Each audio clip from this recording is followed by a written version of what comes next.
The राजा साहब का नाम सुनते ही क्या आपके दिमाग में भी वही सवाल आया जो पूरी इंडस्ट्री पूछ रही थी? क्या प्रभास जैसा mass action superstar horror comedy के दलदल में फंसने वाला है, या फिर वो बॉक्स ऑफिस पर एक नया इतिहास लिखने वाला है? जी हाँ दोस्तों, 9 जनवरी 2026 को जब सिनेमा घरों में द राजा साहब रिलीज हुई तो सोशल मीडिया पर भूकंप आ गया। किसी ने नहीं सोचा था कि बाहुबली स्टार हमें डराने के साथ साथ हंसाने का रिस्क भी उठाएंगे। प्रोमो में देखा जा सकता है कि कैसे प्रभास ने अपने कंफर्ट जोन से बाहर निकलकर सबको शॉक कर दिया है। लेकिन क्या ये रिस्क काम आया? क्या मारुति का डायरेक्शन प्रभास के स्टारडम को संभाल पाया? आज के वीडियो में हम इसी पहेली को सुलझाएंगे। नमस्कार दोस्तों, स्वागत है आपका एक और धमाकेदार वीडियो में। आज हम बात करने वाले हैं उस फिल्म की जिसने 2026 की शुरुआत में ही तहलका मचा दिया, द राजा साहब। डायरेक्टर मारुति, जो अपनी कॉमेडी फिल्मों के लिए जाने जाते हैं, उन्होंने प्रभास के साथ मिलकर एक ऐसा एक्सपेरिमेंट किया है जिसने साउथ से लेकर नॉर्थ तक सबको हिलाकर रख दिया। जब फिल्म अनाउंस हुई थी तो आधे लोग कंफ्यूज थे और आधे एक्साइटेड।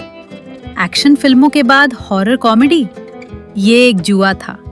लेकिन दोस्तों, जैसा कि हम सब जानते हैं, प्रभास जब भी कुछ नया करते हैं वो नॉर्मल नहीं होता। आज हम इस फिल्म के हर एक पहलू का पोस्टमार्टम करेंगे। कहानी में क्या ट्विस्ट हैं? प्रभास का वो डबल रोल वाला राज क्या है? और सबसे बड़ा सवाल, क्या ये फिल्म सिर्फ एक मसालेदार एंटरटेनर है या फिर प्रभास के करियर का एक नया टर्निंग पॉइंट? और हाँ, अगर आपने अब तक फिल्म नहीं देखी है तो तैयार हो जाइए, क्योंकि हम स्पॉइलर जोन में भी घुसने वाले हैं। साथ ही बात करेंगे उस 6 फरवरी को रिलीज हुए OTT एक्सटेंडेड कट की, जिसने उन सवालों के जवाब दिए जो थिएटर में अधूरे रह गए थे। तो वीडियो को लाइक करें और चैनल को सब्सक्राइब करना मत भूलना, क्योंकि ये एनालिसिस बहुत गहरा होने वाला है। सबसे पहले बात करते हैं उस चीज की जिसने सबको थिएटर में सीटियां बजाने पर मजबूर कर दिया, प्रभास का डबल रोल। जी हाँ दोस्तों, प्रोमो में तो सिर्फ झलक दिखी थी, लेकिन फिल्म में जो गेम पलटा है उसने सबको शॉक कर दिया। एक तरफ हमारे पास है विंटेज प्रभास, चार्मिंग, स्टाइलिश और थोड़ा सा नॉटी, वो लवर बॉय वाला अवतार जिसे हम सब ने डार्लिंग के दिनों से मिस किया था। डायरेक्टर मारुति ने प्रभास की कॉमिक टाइमिंग का जो इस्तेमाल किया है वो काबिले तारीफ है।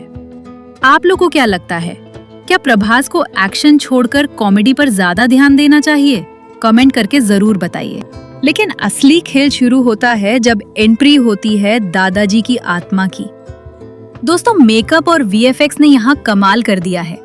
जब प्रभास स्क्रीन पर उस भारी आवाज और डरावनी हंसी के साथ आते हैं तो एक पल के लिए आप भूल जाएंगे कि ये वही स्टार है जो अभी थोड़ी देर पहले हीरोइन के साथ रोमांस कर रहा था। कहानी का बेस सिंपल लगता है, एक पैतृक महल, प्रॉपर्टी का विवाद और एक भटकती हुई आत्मा। लेकिन मारुति ने इसे जिस तरह से प्रेजेंट किया वो इसे खास बनाता है। प्रभास का कैरेक्टर जब उस महल में कदम रखता है तो उसे अंदाजा नहीं होता कि वो किस मुसीबत में फंसने वाला है। और यहीं से शुरू होता है हॉरर और कॉमेडी का वो खेल जो इंटरवल तक आपको सीट से उठने नहीं देता। वो सीन याद है जहां राजा साहब आईने में देख रहे होते हैं और उनकी परछाई उनसे अलग रिएक्ट करती है? वो सीन थिएटर में पिन ड्रॉप साइलेंस ले आया था।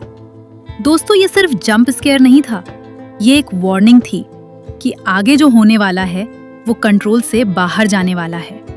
प्रभास ने जिस तरह से डर और कंफ्यूजन को अपने चेहरे पर उतारा है वो साबित करता है कि वो सिर्फ मसल्स नहीं, एक्टिंग के भी बाहुबली हैं। अब आते हैं फिल्म की जान पर, इसके ट्विस्ट्स।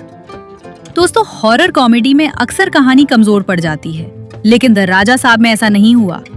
इंटरवल ब्लॉक पर जो ट्विस्ट आता है उसने सच में दिमाग घुमा दिया। हमें शुरुआत में लगता है कि दादाजी की आत्मा विलेन है, वो अपने पोते को परेशान कर रही है, उसे डरा रही है। लेकिन जैसे जैसे परतें खुलती हैं, हमें पता चलता है कि असली कहानी तो कुछ और ही है। क्या दादाजी सच में बुरे थे या फिर वो किसी और खतरे से अपने परिवार को बचा रहे थे? यहाँ मारुति ने ऑडियंस के साथ एक माइंड गेम खेला है। जिस कैरेक्टर पर हमें सबसे ज्यादा शक होता है वो मासूम निकलता है, और जो सबसे शरीफ दिख रहा था, उसके पीछे का सच रोंगटे खड़े कर देने वाला है। जी हाँ दोस्तों, क्लाइमेक्स से पहले का वो 20 मिनट जहां पास्ट और प्रेजेंट का कनेक्शन जुड़ता है, वो फिल्म का हाई पॉइंट है। प्रभास के किरदार को जब पता चलता है कि उसके शरीर का इस्तेमाल एक मकसद के लिए किया जा रहा है, तो उसका रिएक्शन देखने लायक होता है। फिजिकल एग्रेशन तक बात पहुंच जाती है जब आत्मा पूरी तरह से टेक ओवर कर लेती है। वो फाइट सीक्वेंस जहां प्रभास हवा में लटकते हुए विलन की धुलाई करते हैं, भाई साहब, वो सीन मास सिनेमा का पीक था। लेकिन एक सवाल यहाँ भी उठता है, क्या कहानी थोड़ी और टाइट हो सकती थी? सेकेंड हाफ में कुछ जगहों पर फिल्म थोड़ी खिंची हुई लगती है। कॉमेडी के चक्कर में हॉरर थोड़ा कमजोर पड़ जाता है। आप लोग को क्या लगता है, क्या फिल्म में और ज्यादा डरावने सीन्स होने चाहिए थे या फिर कॉमेडी का डोज सही था? मेरे कमेंट्स में बताइए। अब बात करते हैं उस आदमी की जिसने ये दुनिया रची, डायरेक्टर मारुति। मारुति को जाना जाता है उनके हल्के फुल्के अंदाज के लिए, लेकिन द राजा साहब में उन्होंने अपना गियर बदल लिया है। विजुअल्स देखिए दोस्तों, वो महल, वो लाइटिंग, वो वीएफएक्स, सब कुछ टॉप नॉच है। खामन का संगीत भी फिल्म को एक अलग लेवल पर ले जाता है, खास तौर पर बैकग्राउंड स्कोर। जब भी भूतिया सीन आता है, वो म्यूजिक रीढ़ की हड्डी में सिहरन पैदा कर देता है, और जब कॉमेडी सीन आता है तो वही म्यूजिक आपको गुदगुदाता है। ये ट्रांजिशन इतना स्मूथ है कि आपको झटका नहीं लगता। लेकिन दोस्तों, कहीं कहीं वीएफएक्स थोड़ा कार्टूनी लगा, खासकर क्लाइमेक्स की लड़ाई में। ऐसा लगा कि शायद पोस्ट प्रोडक्शन में थोड़ी जल्दबाजी की गई है 9 जनवरी की रिलीज डेट को पकड़ने के लिए। क्या आपने भी ये नोटिस किया, या आप प्रभास के स्वैग में इतने खो गए थे कि वीएफएक्स पर ध्यान ही नहीं गया? सपोर्टिंग कास्ट की बात करें तो ब्रह्मानंदम और योगी बाबू की एंट्री ने थिएटर में हंसी का भूचाल ला दिया था। हॉरर के बीच में कॉमेडी का तड़का लगाना आसान नहीं होता, लेकिन इन दिग्गजों ने इसे बखूबी निभाया। प्रभास की केमिस्ट्री इन कॉमेडियंस के साथ इतनी नेचुरल है कि लगता ही नहीं वो एक्टिंग कर रहे हैं। ऐसा लगता है जैसे दोस्तों के बीच कोई प्रैंक चल रहा हो। अब सबसे बड़ा सवाल, क्या फिल्म हिट हुई?